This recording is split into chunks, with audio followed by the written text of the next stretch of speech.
যে আজকের রাত নিশ্চিত শবে কদর যদি আমাকে বলে দেয় কোনো ফেরেশতা, এবং আমাকে যদি বলা হয় এমদাদুল্লাহ আজ নিশ্চিত শবে কদরে তোমার কেবল একটি দোয়া কবুল হবে, আর কোনো দোয়া কবুল হবে না, একটা দোয়াই করার সুযোগ দিলাম, এটাই বলো যেটা একটা এটাই কবুল হবে, তো সেই দোয়াটা তুমি কি বলবা? তিনি বলেন, আমাকে যদি এমন করে বলে দেওয়া হয় আমি এমদাদুল্লাহ বলবো, আল্লাহ নিশ্চিত শবে কদরের এই রাতে একটি দোয়া করার সুযোগ পেয়ে এমদাদুল্লাহ আপনার কাছে কোনো আল্লাহওয়ালা সোহবত কামনা করছি। আপনার কোন প্রিয় বান্দার সান্নিধ্য দিয়ে দেন, আপনার কোন প্রিয় বান্দার সোহবত দিয়ে দেন। দোস্ত আমার, আল্লাহর প্রিয় বান্দা উত্তম মানুষ, নেক মানুষের সান্নিধ্য, উত্তম বন্ধু, উত্তম সঙ্গী। জীবন চলার পথে একজন নেককার মানুষ পাওয়া মিলা খোদার কসম এটা জীবনের শ্রেষ্ঠ সম্পদ। কেউ একজন আমারে ধরে রাখবে, কেউ একজন আমারে শুধরায় দিবে, কেউ একজন আমারে টেনে ধরবে, টেনে ধরবে, টেনে ধরবে। আমার শায়েখ আরিফ বিল্লাহ হাকিমুন নফস আল্লামা মুফতি মুশতাকুর নবী কাসেমি হযরত দামাত বারাকাতুহু এই দেখা গেছে প্রতিনিয়ত জিজ্ঞাসা করে, কয়টা মাহফিল করছেন, কতক্ষণ বয়ান করছেন, এত দূরে কেন গেলেন, এত লম্বা সফর করলেন কেন, এতটা গ্যাপ হইল কেন? বলেন, এমন হইতে পারবে না, ওইটা হইতে পারবে না, এইটা হইতে। আমি ব্যক্তিগতভাবে নিজের মাথায় হাজার হাজার বুদ্ধি আমার মাথার মধ্যে ঘুরে, শত শত বুদ্ধি। এই সব বুদ্ধি যদি আমি নিজে প্রয়োগ করতে চাইতাম বাংলাদেশে, দেশও ফেস লাগতো, আমিও ফেস লাগিয়ে গেলাম। হ্যাঁ হ্যাঁ, বুদ্ধির কোনো কুল কিনারা নাই। আপনি শুধু এখানে দাঁড়াইয়া কদ্দুর কন্যা মাইকটা দিয়া যে কালকে আমি একটু ঢাকা যাব, কেমনে গেলে ভালো হয়, আলহামদুলিল্লাহ, এরপরে একটু সুযোগ দেন আধা ঘন্টা একটু। আপনি দেখেন না বুদ্ধি, বাংলাদেশ বুদ্ধির খনি, কত শত বুদ্ধি আসবে। তো হজরতের কাছে দেখা গেছে বহু বুদ্ধি এরকম বলি, হজরত বলছে এক কথা চেয়ে হইতো না মনে, খালি বললি ঠিক আছে, বাদ বাদ। জীবনের বহু কিছু থেমে যায়, আবার জীবনের বহু কিছু আগায় যায়। এই জন্য ভাই, এই আয়াতের মূল বক্তব্য এই কথাটা আমি বলতেছি তর্জমা, কিন্তু মূল বক্তব্য হলো উত্তম সঙ্গী আর মন্দ সঙ্গী এটা বুঝা, এটা বুঝা। আল্লাহ নবী সাল্লাল্লাহু আলাইহি ওয়াসাল্লাম বলেছেন, আল মারউ আলা দীনে খলিলিহি ফালইয়ানজুর আহাদুকুম মান ইউখালিলু। নবীজি বলেছেন, প্রত্যেক ব্যক্তি তার বন্ধুর আচরণ দ্বারা প্রভাবিত হয়, অতএব তোমরা লক্ষ্য রেখো কাকে বন্ধু বানাচ্ছ। রাসূলুল্লাহ সাল্লাল্লাহু আলাইহি ওয়াসাল্লাম বলছেন, নবীজি বলছেন, আল্লাহ নবী সাল্লাল্লাহু আলাইহি ওয়াসাল্লাম বলছেন, সবাই খেয়াল করেন, আল্লাহ নবী বলছেন, ইন্নামা মাসালুল জালিসিস সালিহ ওয়াল জালিসিস সু কাহামিলিল মিস্ক ওয়া নাফিখিল কির। নিশ্চয়ই উত্তম সঙ্গী এবং মন্দ সঙ্গী উদাহরণ কার মতো? নবীজি বলেন, উত্তম সঙ্গী আতর বিক্রেতার মতো, মন্দ সঙ্গী কামারের দোকানদারের মতো। কামারের দোকানে যে এই এমনি এমনি এটা টানে, যে হাফর যেটা দিয়ে টানলে কয়লা কি হয়, লাল হয়, এইটা যে টানে এই বেটার মতো। এই বেটা কামারের দোকানে যে কয়লাতে ফুঁ দেয়, অর্থাৎ এটা দিয়ে হোক আর মুখ যেটা দিয়ে হোক, সুঙ্গা দিয়ে হোক, ওই বেটার মতো, কামারের দোকানের ওই কর্মচারীর মতো। নবীজি উদাহরণ দিয়ে বুঝাইছেন, ফাহামিলুল মিস্ক, তুমি মনে রেখো উম্মত, একজন আতর বিক্রেতার কাছে যদি তুমি যাও তাহলে তিনটা জিনিস পাবে। এক, ইম্মা আন ইউহজিকা, অর্থাৎ হয়তো সে তোমাকে ছোট্ট এক বোতল আতর হাদিয়া দিবে।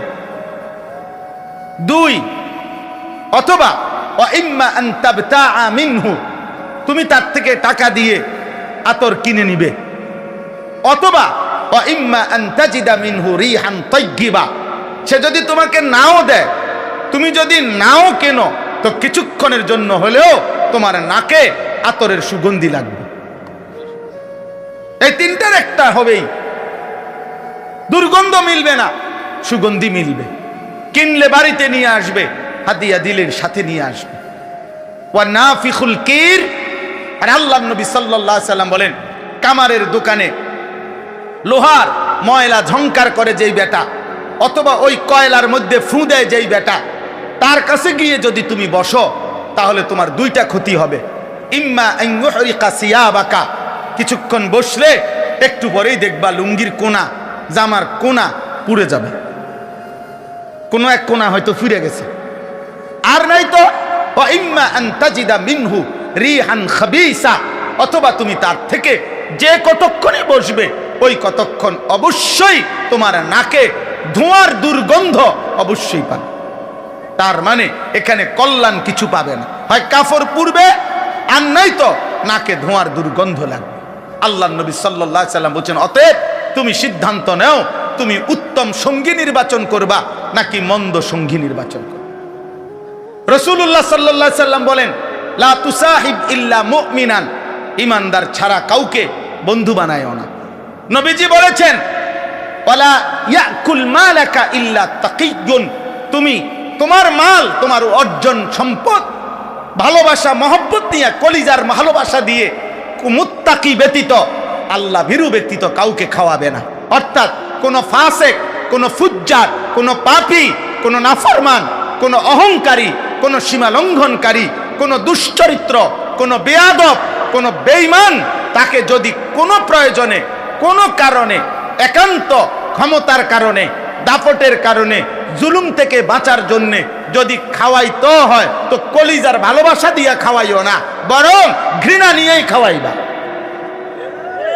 ঘৃণা।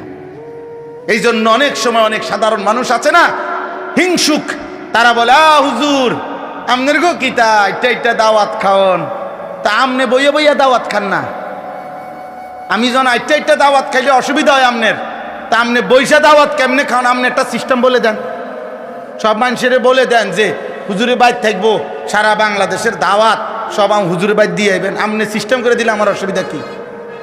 আর আপনারা কেন দাওয়াত দেয় না, এটা আমার অপরাধ কি? কথা বলে না কেন?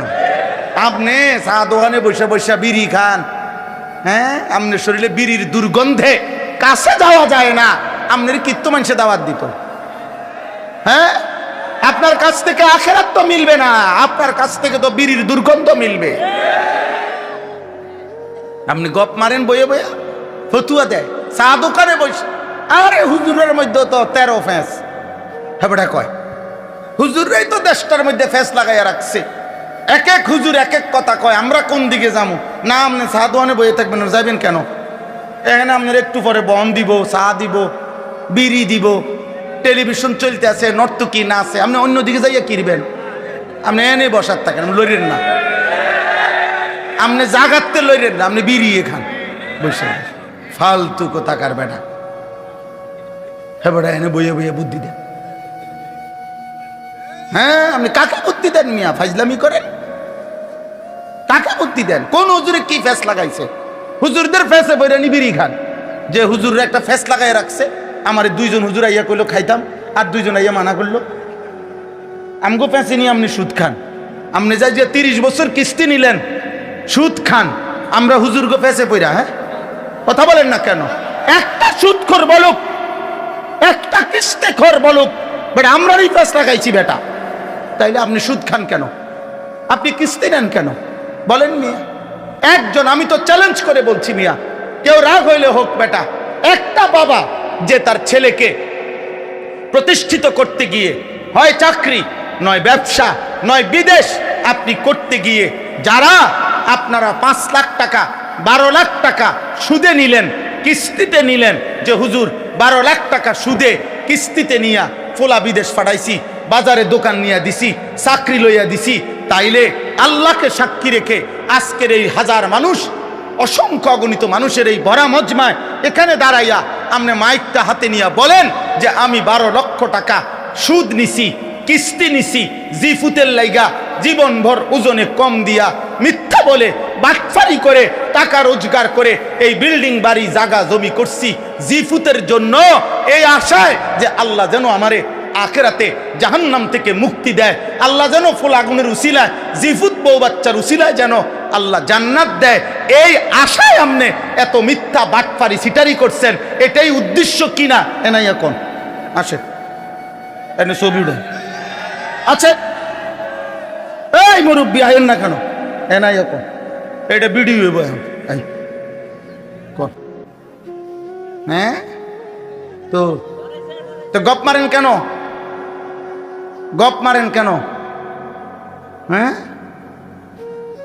জীবন মানে শুধু বিল্ডিং, জিন্দিগি মানে বিল্ডিং, জিন্দিগি মানে 30 শতক জমি। কি বলতে চান?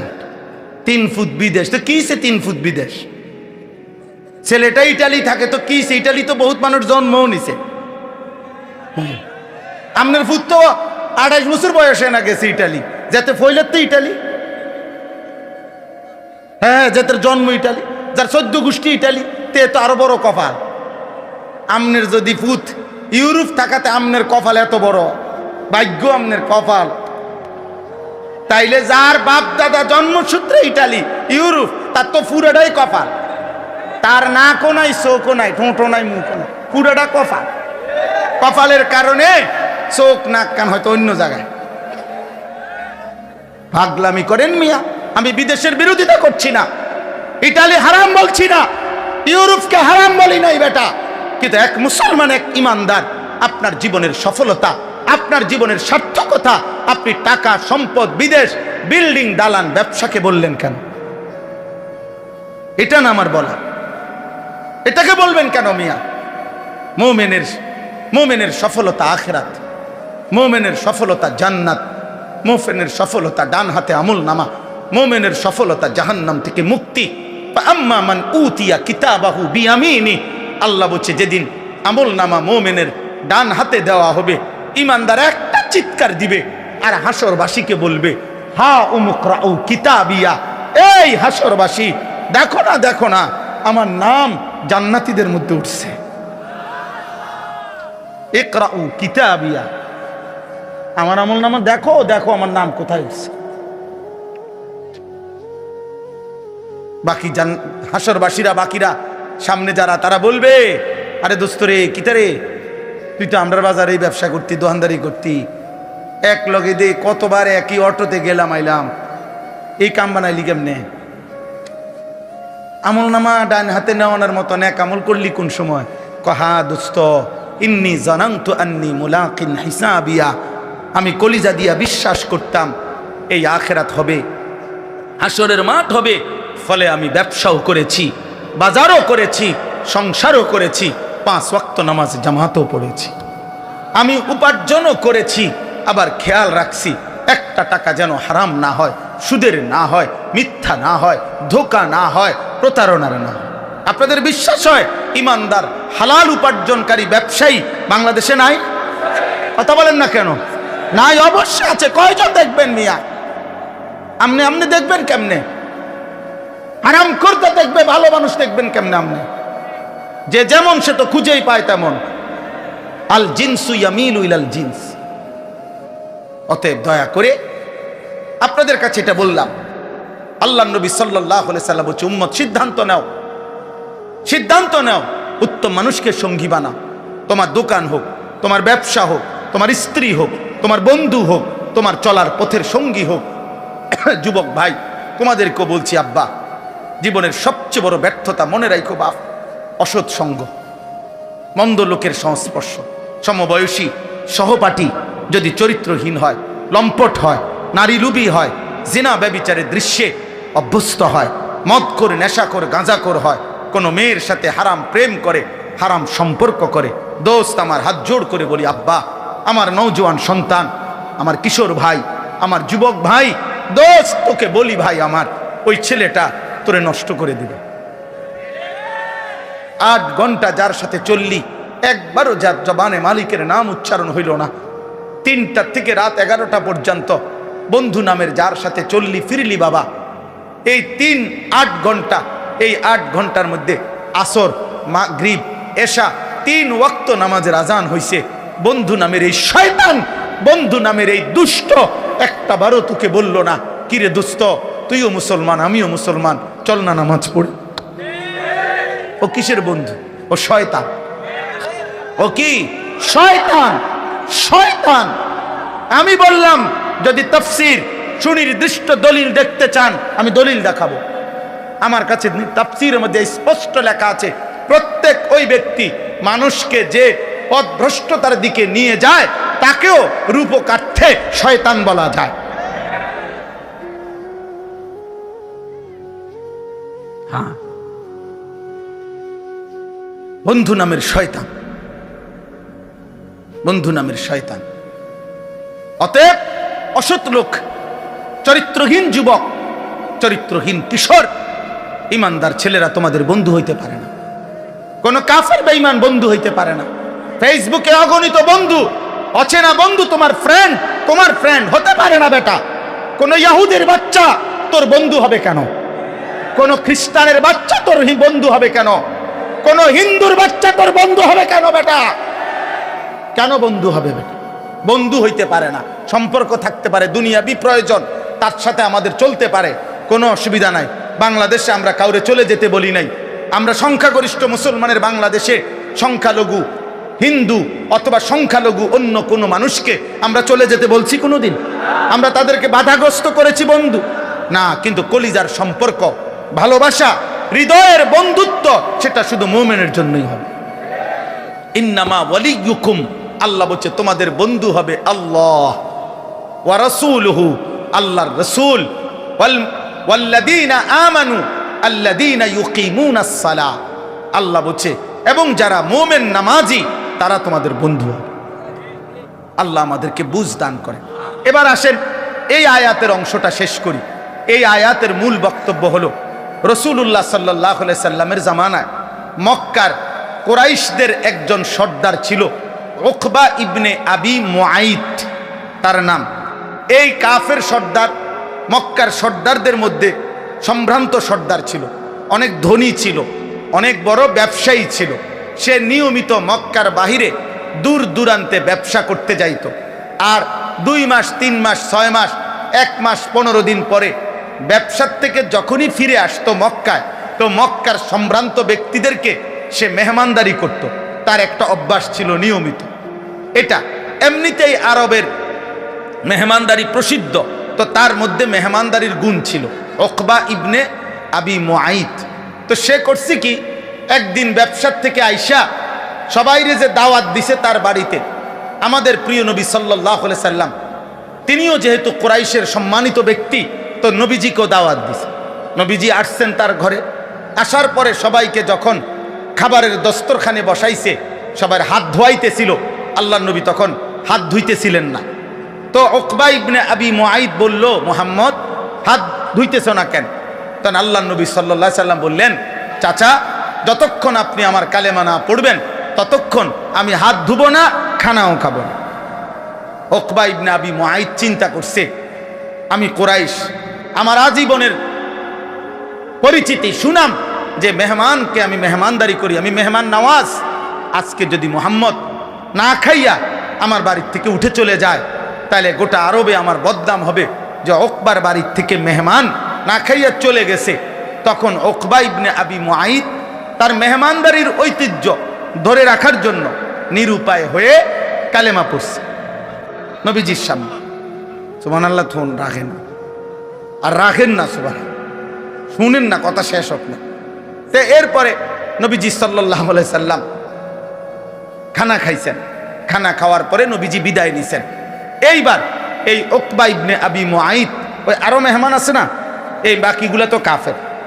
এই বাকি কাফেরদের মধ্যে উবাই ইবনে খালফ, এই নিকৃষ্ট কাফের, যে উমাইয়া ইবনে খালফ হযরত বেলালের যে মনিব, এরা ভাই।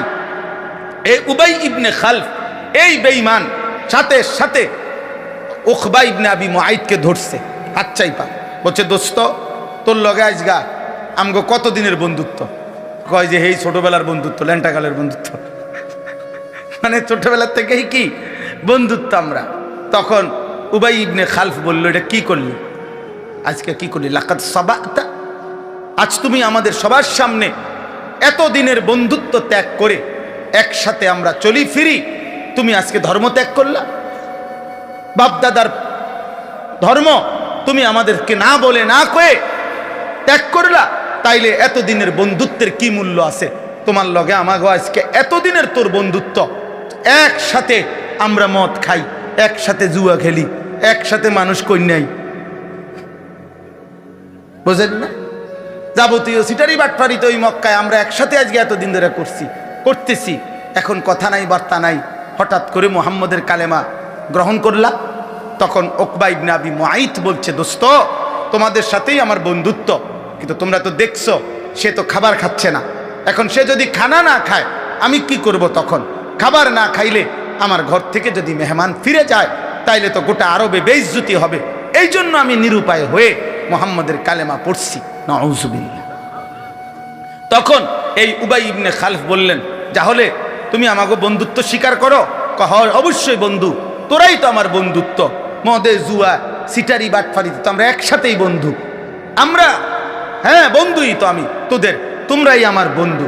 তাহলে যদি বন্ধুত্ব ঠিক রাখতে হয় এই মুহূর্তে তুমি মুহাম্মদ যেখানেই পাইবা, যে অবস্থায় ওইখানে গিয়া তার কপাল বরাবর থুতু মেরে নাউযুবিল্লাহ তার কালেমা তারে ফেরত দিবা। এই বেঈমান এই উকবা ইবনে আবি মুআইত, বদনসিব, দুর্ভাগ্য, এই বদনসিব গিয়া দেখছে নবী সাল্লাল্লাহু আলাইহি সাল্লাম কাবা ঘরের সামনে, আল্লাহর ঘরের সামনে তখন সেজদা দিছে। নবীজি সেজদা অবস্থায় সে থুতু মারছে নবীজির কপালের দিকে, আর বলছে, মুহাম্মদ তোর কালেমা তোকে ফেরত দিলাম। আল্লাহ তাআলা বললেন, হাই বেঈমান, কামডা করলি কি? কি করলি? এই তখন আল্লাহ তাআলা বললেন যে দেখো দুনিয়াবাসী, বন্ধু অসৎ বন্ধু কি করল? সে তো কালেমা পড়েই ফেলছিল, ইচ্ছায় হোক অনিচ্ছায় হোক কালেমা তো পড়েই এলাইছিল, কিন্তু বন্ধু নামের শয়তান, বন্ধু নামের অসৎ লোকটা তাকে আজ কি করে দিল? বরবাদ করে দিল, বরবাদ করে দিল। সেদিন আখিরাতে কি হবে তাদের? এই তখন এই কথাইটা, এই প্রেক্ষাপটটা, যে এই অসৎ বন্ধুত্বের কারণে যারা আল্লাহর নাফরমানি করলো, নিজেদের জাহান্নাম তৈরি করলো, তারা হাসরের ময়দানের দিন কি করবে, এই অসৎ বন্ধুত্বের আফসোসে এই কথাটা আল্লাহ এখানে তুলে ধরছে। এই জন্য আমি যেহেতু ব্যক্তিগতভাবে কিশোর যুবকদেরকে একটু বেশি বলি বাবা, এই জন্য আমি বললাম, নওজোয়ান ভাই তোমরা অধিকাংশই অসৎ বন্ধুদের খপ্পরে পড়ে চরিত্রহীন কোনো ছেলে, চরিত্রহীন কোনো মেয়ে, মনে রাখবা বাবা, বিবাহ বহির্ভূত যেই কোনো মেয়ে যেই তোমার সাথে প্রেম করে, বিবাহ বহির্ভূত যেই কোনো মেয়ে যেই তোমার সাথে কোনো রকমের ভালোবাসার সম্পর্ক আদান প্রদান করে, খোদার কসম, রব্বে কাবার কসম, মনে রাখবা ওইটা বেহায়া, ওইটা চরিত্রহীন, ওইটা লম্পট, ওইটা জেনাকার, ব্যভিচারিণী নারী। বলে হুজুর, আমারে বলছে এক ছেলে, হুজুর হুজুর ও আজকে 3 বছর সব সময় হিজাব পরে, আমার সাথে ছাড়া পৃথিবীর কারোর সাথে কথা বলেন। সুবহানাল্লাহ। আমনে আমনে আব্দুল কাদের জিলানীর স্বাস্থ্য ভাই না, আমনে জুনায়েদ বাগদাদির একবারে হুয়া তো ভাই, আমনের লগে কথাগুলি গুণ হয় না, আমনের লগে যে 3 বছর কথাগুলি এটা গুণ হয় না, এটা গুণা না, গুণা হইব অন্য মানুষের লগে কইলে। আস্তাগফিরুল্লাহ।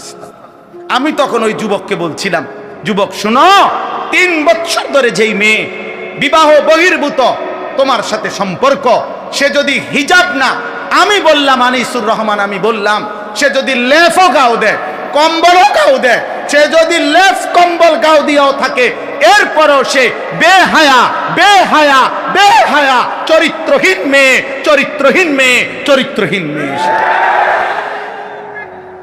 ফাহিয়া জানিয়া, সে ব্যভিচারিণী নারী। আল্লাহ ওয়াদা দিছে, বান্দা আয-জানি লা ইয়ানকিহু ইল্লা জানিয়াতান আও মুশরিকা। আল্লাহ বলছে, ওয়াদা দিছে, ব্যভিচারী পুরুষ বিবাহ করবে না, সে যখনই বিবাহ করবে তো ওই তার বিবাহিত স্ত্রী হবে জানিয়া, আরেকটা ব্যভিচারিণী নারী,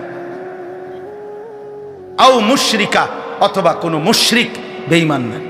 এজন্য চরিত্রহীন যুবক যদি তওবা না করো, এই নারী দেখে অভ্যস্ত, ছবি দেখে অভ্যস্ত, উলঙ্গ দৃশ্য দেখে অভ্যস্ত, কোনো মেয়ের সাথে অথবা আপনজন কোনো মেয়ে, চাচাতো বোন, মামাতো বোন, ফুফাতো বোন, খালাতো বোন, আপনজন কারোর সাথে যাদের হারাম, অবৈধ, বিবাহ বহির্ভূত, নাজায়েজ যাদের সম্পর্ক, যদি তওবা না করো, যদি আল্লাহ মাফ না করে, তোর কপালে বিবাহিত স্ত্রী জুটবে আরেকটা জেনাকার অথবা বেঈমান। ওয়াজানিয়াতু লা ইয়ানকিহুহা ইল্লা জানিন আও মুশরিক। আল্লাহ বলছে ব্যভিচারিণী নারী তাকেও বিয়ে করবে না, যেই করবে সে ব্যভিচারী পুরুষ অথবা মুশরিক পুরুষ। ওয়া হুররিমা যালিকা আলাল মুমিনিন। আল্লাহ বলছে ঈমানদার পুরুষ এবং নারীর জন্য ব্যভিচারী পুরুষ এবং নারী হারাম ঘোষণা হলো, হারাম।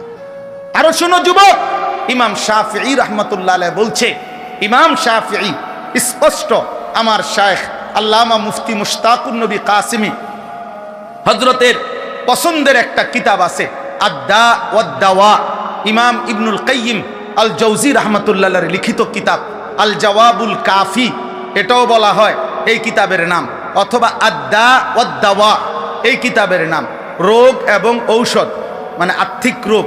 ওই কিতাবটা হযরতের কাছ থেকে পড়ে আমিও পড়ছিলাম, আমার কাছেও আছে এখন, এই কিতাবের মধ্যে আছে, আমি নিজে পড়ছি। ইমাম শাফি রাহমাতুল্লাহ বলছে, আজ-জিনা